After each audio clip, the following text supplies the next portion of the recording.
17h50, Robert Ménard est son invité. Robert, vous recevez ce soir l'avocate du père de Mohamed Merah, maître Isabelle Coutempère, après la plainte qu'il vient de déposer pour meurtre avec circonstances aggravantes. Isabelle Coutempère, bonsoir. Bonsoir. Donc c'est une plainte contre X. Mais vous visez qui en réalité?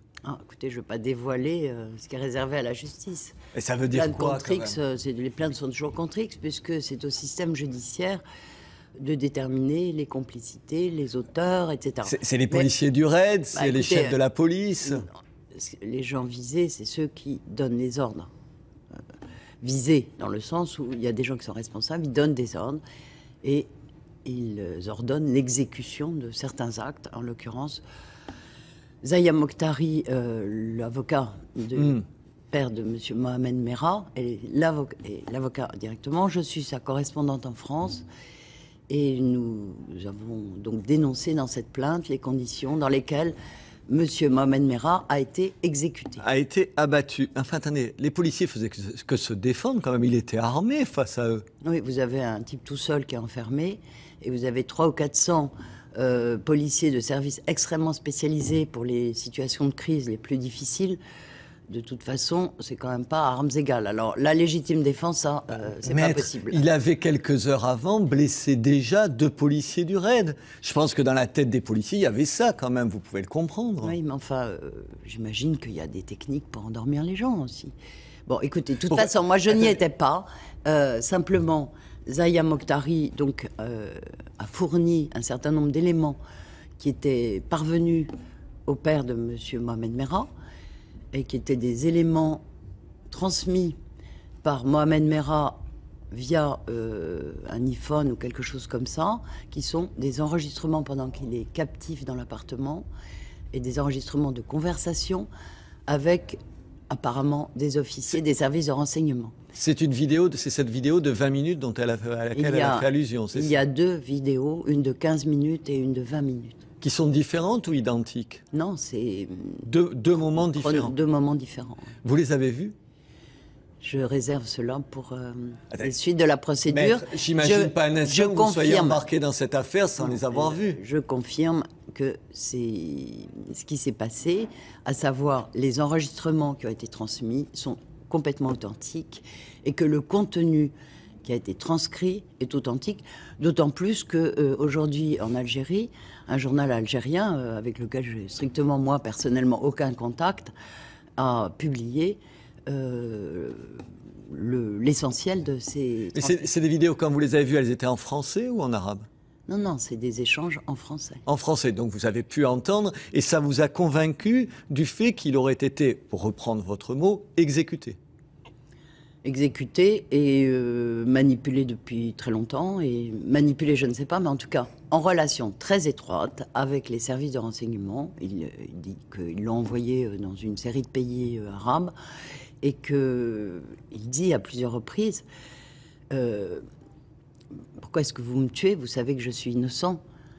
Et les interlocuteurs, attendez, les interlocuteurs ne demandent pas. Ils lui proposent même de l'exfiltrer pour le sortir de cette situation. Attendez, il a tué 7 personnes avant. Écoutez, j'en sais rien, j'y étais pas.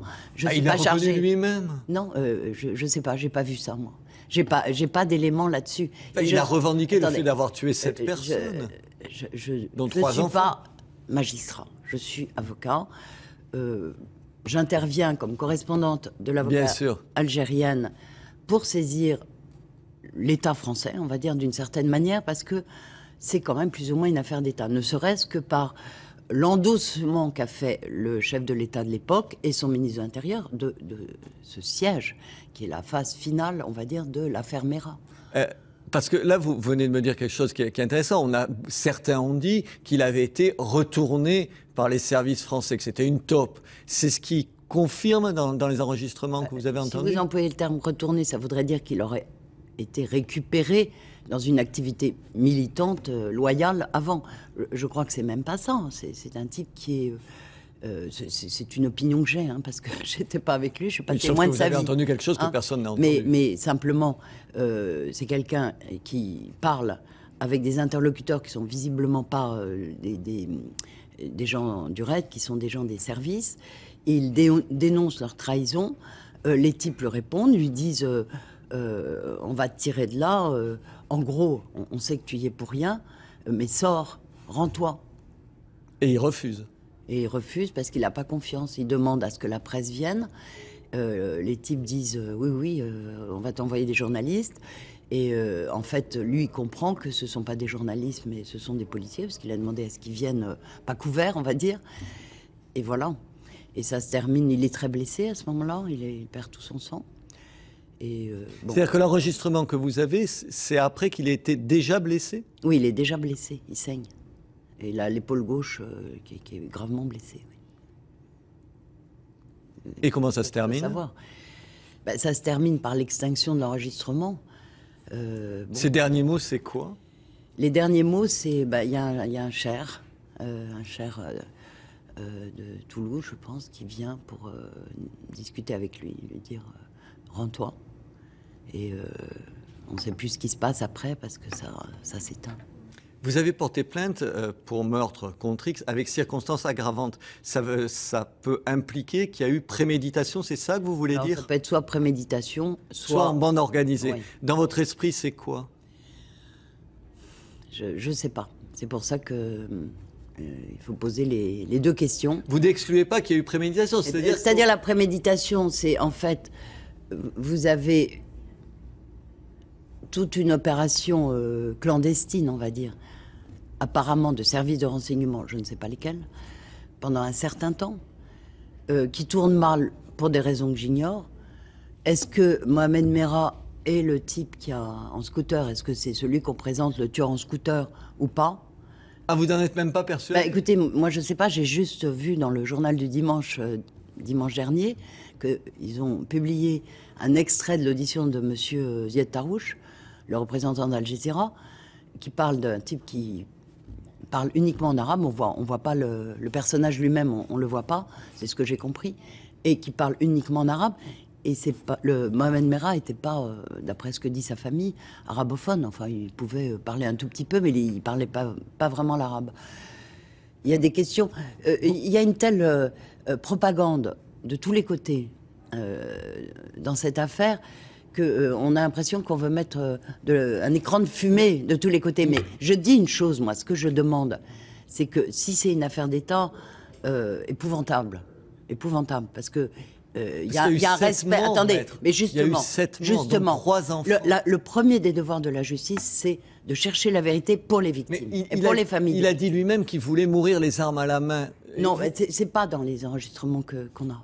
Alors, il n'y a jamais cette phrase? Il n'y a pas ça. Alors, il y a d'autres enregistrements. Moi, je ne connais pas le dossier qui est chez les juges d'instruction. Je ne le connais pas. Mais vous n'avez pas entendu Il n'y a pas ça du tout. Il répète à plusieurs reprises « Pourquoi est-ce que vous voulez me tuer? Vous savez que je suis innocent. » Bon, alors, ça, c'est un point. Mais ce que je veux dire, les victimes, justement, parlons-en. Vous pensez à la douleur de leur famille? Justement. On a l'impression que, dit comme ça, que c'est un héros. C'est quand même un salopard. Mais c'est pas du tout une question de héros. Attendez.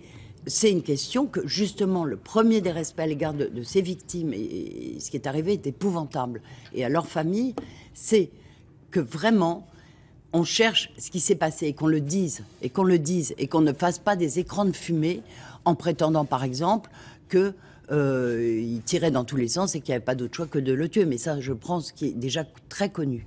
Bon, pour le reste, moi, je dis que les officiers ou les gens des services de renseignement qui, clairement, connaissaient bien, avaient des relations étroites avec Mohamed Merah. Ils ont aussi le devoir de se montrer et de dire ce qui s'est passé. C'est leur obligation à l'égard des familles. Est-ce que je peux vous lire une phrase juste de la mère de Mohamed Merah? « Mon fils a mis la France à genoux. Je suis fier de ce que mon fils vient d'accomplir. » Vous comprenez la douleur des gens quand même face à ça? Non, mais attendez, moi, je ne sais pas si... peut-être vous dites qu'elle a dit ça, j'en sais rien du tout. Je n'ai pas entendu ça. Je ne vais pas me prononcer sur... évidemment, ça ne me paraît pas correct du tout. Ça vous a pas du tout. Mais au-delà de ça, de ce que j'ai comme élément, il y a tout un tas de trucs qui ne collent pas. Qui ne collent pas avec ça. Mais... qui ne collent pas avec la thèse officielle de ce qui s'est passé. Maître, on vient d'apprendre à l'instant que le parquet demandait à obtenir les vidéos en question que vous seul avez vues. Non. Vous allez les remettre? C'est Zaya Mokhtari qui est chargée de cette question-là. Elles seront remises C'est pas quand? moi. Moi, je suis la représentante. Elles seront remises avocat en France Ah, je ne peux pas vous dire, c'est elle qui choisit à quel moment elle les remet et quelles sont les possibilités. Il y a un problème de sécurité et donc je ne suis pas, moi, la responsable de la remise de ces vidéos. Isabelle Contempère, merci.